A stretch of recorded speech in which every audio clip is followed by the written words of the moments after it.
我叫迟俊，是国家京剧院一级编剧，故宫博物院博士后。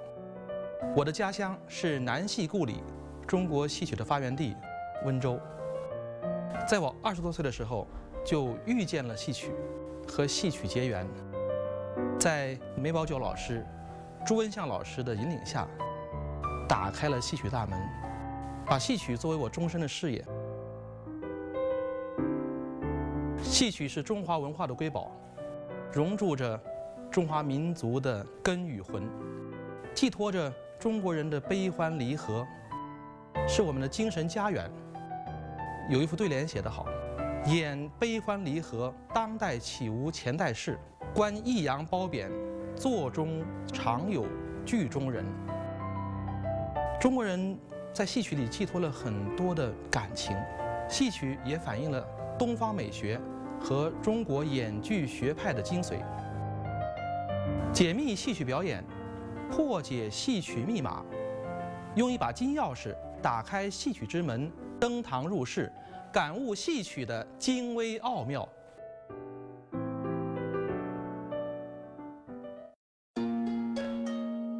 今天我们来讲戏曲的艺术特征。经常有人问我，什么叫戏曲？这概念很难回答。相对而言，我觉得清末的研究家王国维所说的“戏曲者，谓以歌舞演故事也”，说出了戏曲的艺术特征，它也是道出了戏曲这门艺术它的基本的表达方式。那么，什么叫以歌舞演故事？我们今天可以对它有更多的解读。先说歌和舞。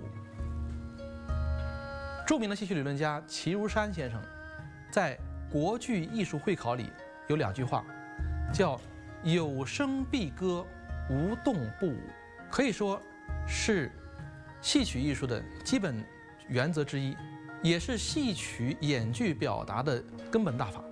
唱念做打可以说和歌舞的提法是统一的，有声必歌，也就是唱和念，不管是成段的演唱，不管是曲牌还是板式的，大家都承认这是歌。你听杨宝森在《文照观》里唱的一唱三叹的这种咏叹调，当然是歌。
在这种咏唱之下的，比如说打引子、念定场诗，这难道不需要靠声乐技术支持吗？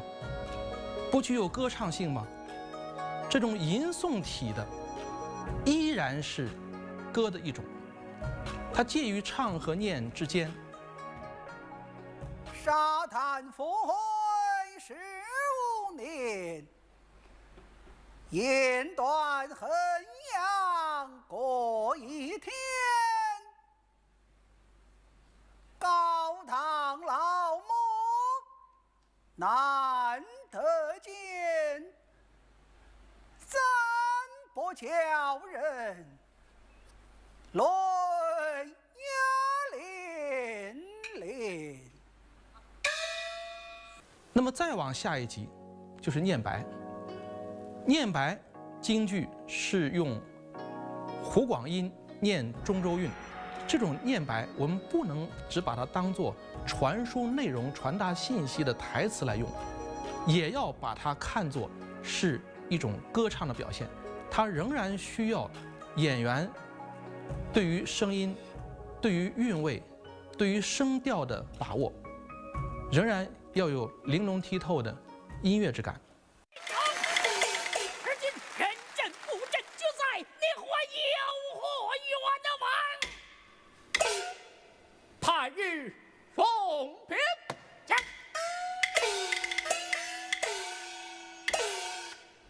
卑职身为80万禁军教头，怎能擅入百花节堂？只因卑职在长街之上勾得宝刀一口，吹毛断发，削铁如泥，正在欣喜之际。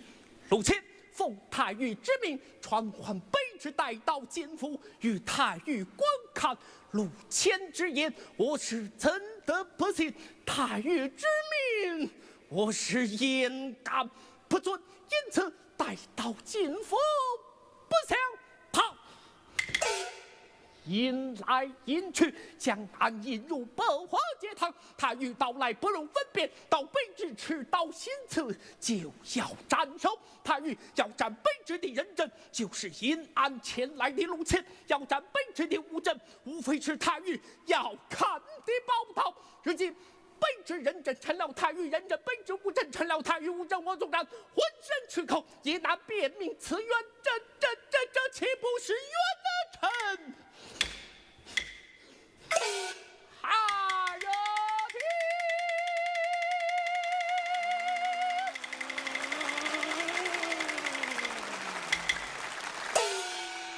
其实靠的就是像歌唱这样的气息的支持，声音的位置、语调的音乐感，所以这都是跟歌唱是一样的。别说这个了，就是一哭一笑一咳嗽，这些出声的，它仍然是歌唱。老生呵，旦角喂，小声这些都是需要声乐的技巧的，所以说这是有声必歌。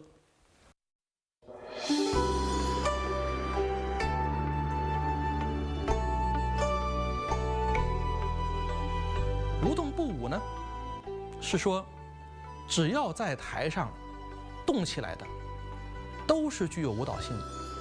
这我还要再补充一句，别说啊，动起来的是舞蹈，不动的都是舞蹈。我们很熟悉的起罢、汤马、走边，包括梅兰芳的这些戏曲舞蹈，什么丑舞啊、剑舞啊这些成段的舞蹈，当然承认，大家说这是戏曲舞蹈，至少说这是带有舞蹈性的身段，它是一个有头有尾的舞蹈段落，或者说载歌载舞、边唱边舞，我们也承认它是舞蹈。那么比这个再下了一级，我们走一个云手。拉一个山膀，掏个铃子，这些难道不是具有舞蹈性的动作设计吗？就是需要手眼身法步的基本的训练，才能够在台上演得出来、走得出来。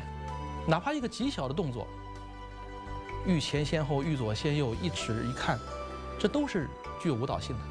你在台上就算一点儿都不动，我们说一戳一站，这也是舞蹈，这是舞蹈的静态部分。所以说，无动不舞，动与不动，只要这个人出现在舞台上，他就。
事嘛，大家都很熟悉。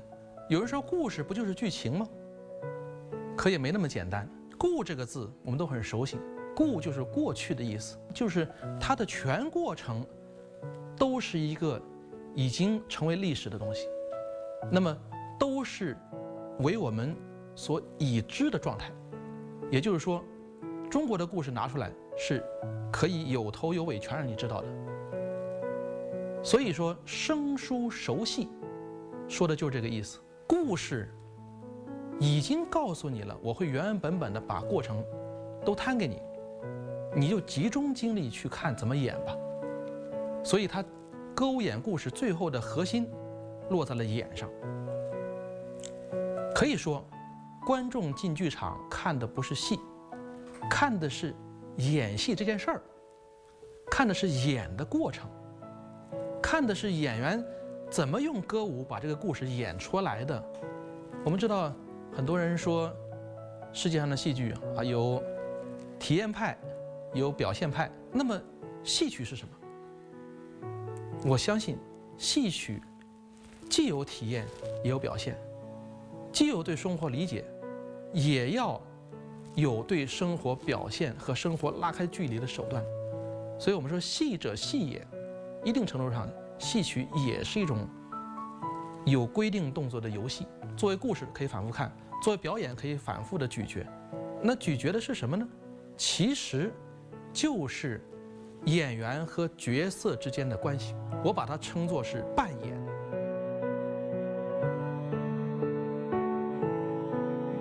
梅兰芳特别喜欢的一副对联，说：“看我非我，我看我，我也非我。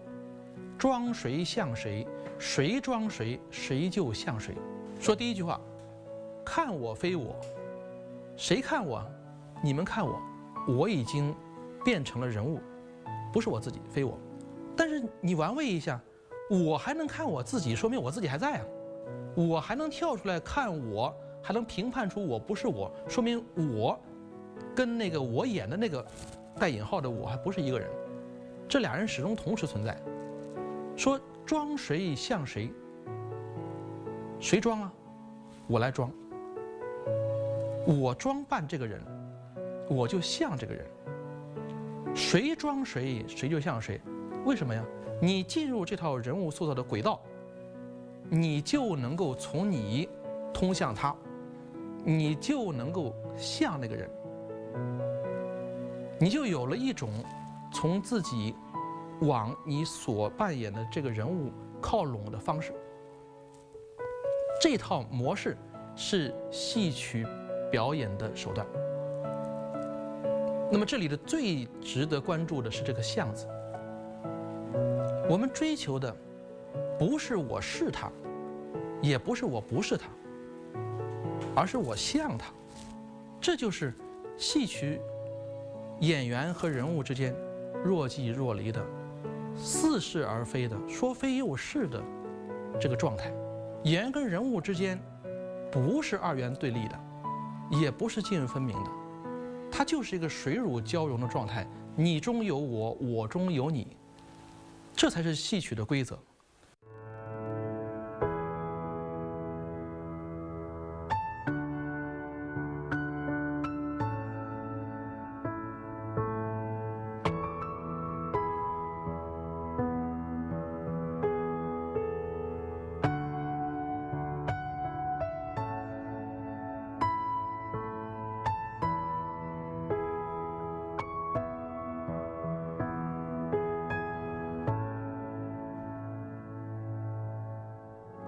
中国的艺术有非常强烈的主观性，不同的演员可以展现人物不同的侧面，强调自己所要进行评价的人物的角度。比如同样演四进士，马连良演的宋世杰，把这个人物演得老而滑，因为他是长期的在宫门，在官吏体系里啊，他对于官场这些事情非常熟，游刃有余，明规则潜规则都很熟，所以呢，他知道怎么去打官司，怎么去说话，他可以说是官场上的老司机了。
这个是你呀，可不是我了，快快点上来。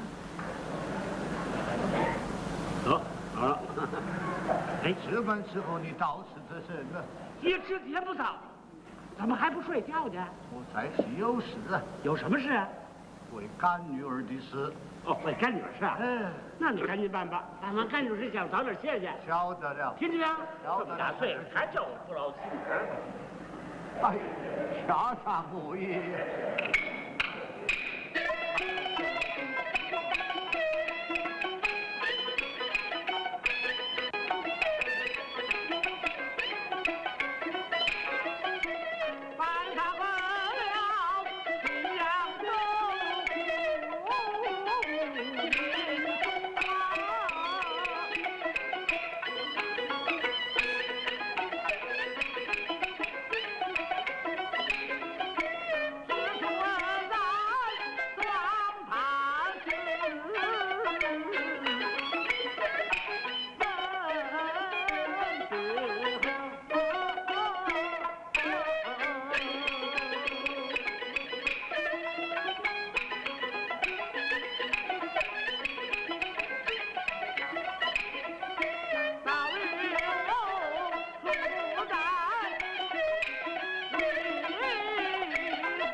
周信芳去演宋世杰，他强调的是宋世杰的老而辣，就是他看惯了官场上的那些蝇营狗苟，他有自己的价值判断，他要抱打不平，他要做对抗，而且他也有他对抗的办法，他有他的一股冲劲儿和韧劲儿。那事情。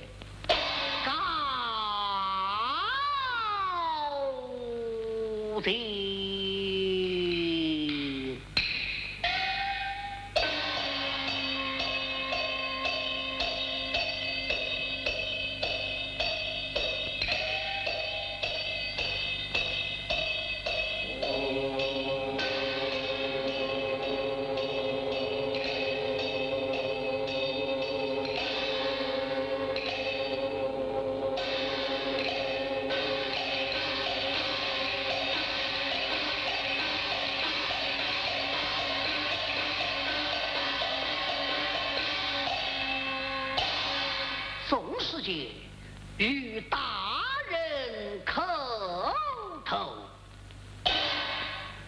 宋世杰，有，你还未曾死啊！呵呵，阎王不要命，小鬼不难缠，我是怎样得死啊？你为何包揽宋？怎见得小人包揽此宋？杨素贞月牙告状，只在你的家中，分明是你挑唆而来，岂不是包揽此宋？小人有下情回禀。讲。长。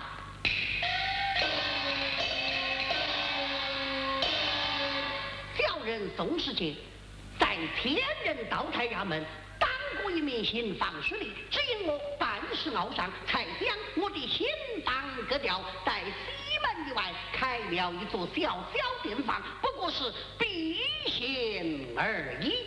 曾记得那年去往河南上蔡县办差，聚在杨素贞他父的家中，杨素贞那时节才这长这大，拜在我的名下，一为一女，续在以来，许不来，信不去。杨素贞长大成人，许配姚婷梅为妻，他的亲夫被人害死，来到西扬州，月牙告状，常言道：是亲者不能不顾，不是亲者不能相顾。她是我的干女儿，我是她的干父，干女儿不居在干父家中，难道是叫她居在安堂寺院？这两个宋世杰，你说哪个是真宋世杰，哪个是假宋世杰呢？他当然都是戏曲舞台上的宋世杰，没有真也没有假。因为宋世杰这个人物身上，他同样具有这两种不同的侧面，他又统一于一体。只不过马连良强调了他这一面的特点，周信芳强调了他那个方向的特点，在不同的侧面上进行开掘，并没有把他演成另外一个人，只是有所侧重，因为他们自己的审美观、戏剧观、价值观和所掌握的艺术的技能，更适合表达某一方面的强化而已。这就是在心中都有这个人物的基本的画像基础上，仁者见仁，智者见智。所谓1000个观众眼中有1000个哈姆雷特，同样，1000个演员也能演出1000个哈姆雷特。我觉得戏曲啊，是一切都是真的，大幕一拉开都是假的。这个假里面透着真，戏曲演员从来没有试图在舞台上把观众骗过去，没有试图让观众相信他演的都是真的，甚至他明明白白地告诉你，我就是在做一个假的戏，但是我里面是有真的道理的，我有真的感情的，但是我又要以我的超出常人的技能，让观众得到满足，让观众感受到戏剧的氛围，感受到艺术的魅力。我在真与假之间做了一个最大限度的协调统一，我让人看到了是美的世界，品到的是真的精神。梅兰芳特别喜欢的一副对联，说：“看我非我，我看我，我也非我。装谁像谁，谁装谁，谁就像谁。”程式也是一种技术手段，它本身有可以供人欣赏的、让人惊艳的审美价值。每个人都是独立的个体，都有自己的观念，但是我们能够和谐的统一在一个世界里面，这就叫美美与共，天下大同。